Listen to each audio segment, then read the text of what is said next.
di tingkat personal, kemudian kan di tingkat organisasinya, bahwa PPAK ini ya diambil alih oleh universitas, kemudian dihentikan sementara sampai waktu yang akan ditentukan kemudian, karena kita juga harus bertindak adil.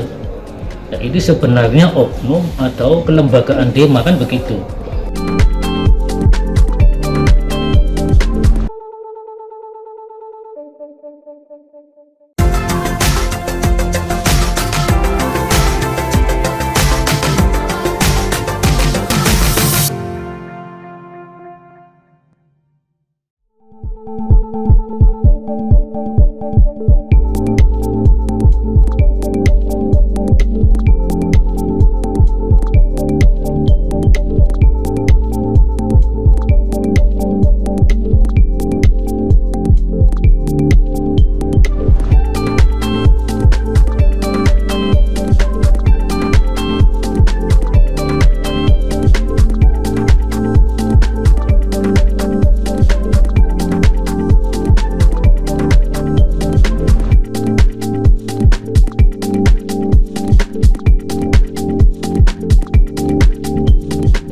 Bismillahirrahmanirrahim. Perlu saya sampaikan ya, progres dari viral maba terkait dengan pinjol. Jadi kami sedang terus bekerja terutama untuk mendapatkan data-data yang valid mereka yang sudah mengunduh dan registrasi. Ini nanti akan siang saya akan panggil ya dekan-dekan untuk mendata, karena fokus kami adalah bagaimana mahasiswa baru yang sudah registrasi, datanya bagaimana, keamanannya bagaimana, ini yang menjadi fokus. Kalau tindakan-tindakan yang sudah dilakukan kan pada tanggal 7 kita sudah memerintahkan memanggil DEMA untuk membatalkan semua kerjasama dengan pihak-pihak sponsorship yang terindikasi pinjol ya.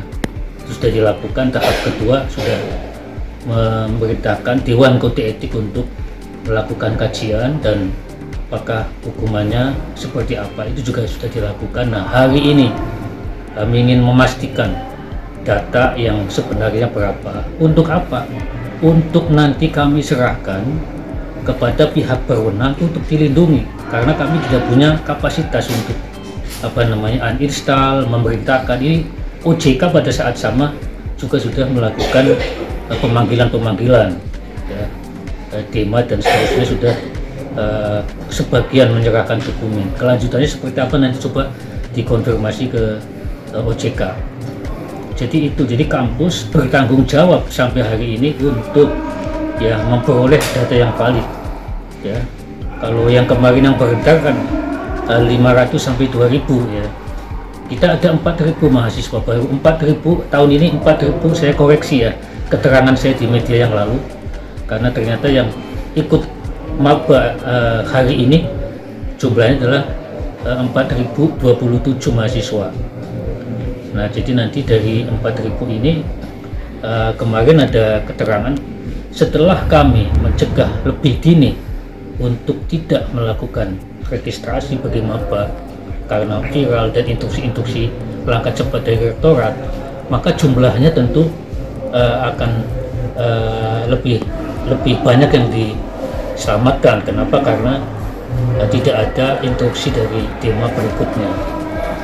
Ini pernyataan kami ya. Kami akan minta data ini berapa itu, dan akan konsultasi ya. Data ini diapakan, dan tentu kampus tidak berdiri sendiri. Di sini ada pihak yang berwenang. Itu dari kami. Prof, terkait dengan kondisi terkini saat ini, apakah ada upaya untuk membuat mahasiswa baru tidak resah atau apa? Langkahnya seperti apa? Nah, ini nanti di fakultas ini kan nanti ada pencerahan ya. Saya minta untuk dihadirkan narasumber yang mencerahkan supaya jangan terjebak pada pinjol yang bagi mahasiswa sangat berbahaya, karena usianya masih muda, belum produktif ya, untuk kebutuhan apa, ini kita harus memberikan literasi itu. Dan kami akan berkali-kali saya sampaikan bahwa mahasiswa baru terkait dengan belajar mengajar di kampus adalah tanggung jawab kami. Apa yang diperbuat oleh oknum, ya, saya katakan oknum dari Dima, pada akhirnya kami ambil alih tanggung jawabnya oleh kampus gitu. Jadi untuk sementara sanksi hanya di tingkat mahasiswa saja, di tingkat personal, kemudian kan di tingkat organisasinya, bahwa PPAK ini ya diambil alih oleh universitas, kemudian dihentikan sementara sampai waktu yang akan ditentukan kemudian, karena kita juga harus bertindak adil. Nah, ini sebenarnya oknum atau kelembagaan Dema kan begitu. Nah, ini harus adil juga kita. Nah, saya ke depan, saya pesan sama media, berikan literasi tentang bahaya pinjol bagi mahasiswa. Ya, yang kedua, mendukung kondisivitas kampus sebagai lembaga pendidikan tinggi yang mengedepankan moralitas, daya kritis terhadap apa yang harus dan tidak harus dilakukan oleh mahasiswa. Prof, terkait mekanisme Dewan Kode Etik dalam memberikan rekomendasi sanksi itu apakah dilakukan dengan tahapan-tahapan tertentu atau mungkin sebatas rapat internal anggota saja terus menjatuhkan sanksi atau memanggil pihak-pihak? Ya, ini yang akan kami pelajari ya. Dewan Kode Etiknya kan ada tersendiri, ditandatangani oleh anggota ya. Itu yang dikritik adalah cacat formil karena tidak menghadirkan, karena sebenarnya ketua Demanya dan beberapa ini dipanggil oleh anggota-anggota Dewan Kehormatan ya, tapi tidak dihadirkan di situ. Ini yang kemudian akan kami pelajari, apakah akan diulang ya atau seperti apa. Ini kan rekomendasi kepada rektor ya, dan itu berdekatan sekali dengan pelaksanaan PPAK yang menyangkut kemaslahatan publik ya kan. Dananya sudah di PPAK ini, dananya sudah dipakai untuk menyewa tenda, menyewa macam-macam. Jika itu tidak jadi, maka kerugian kita akan lebih banyak lagi.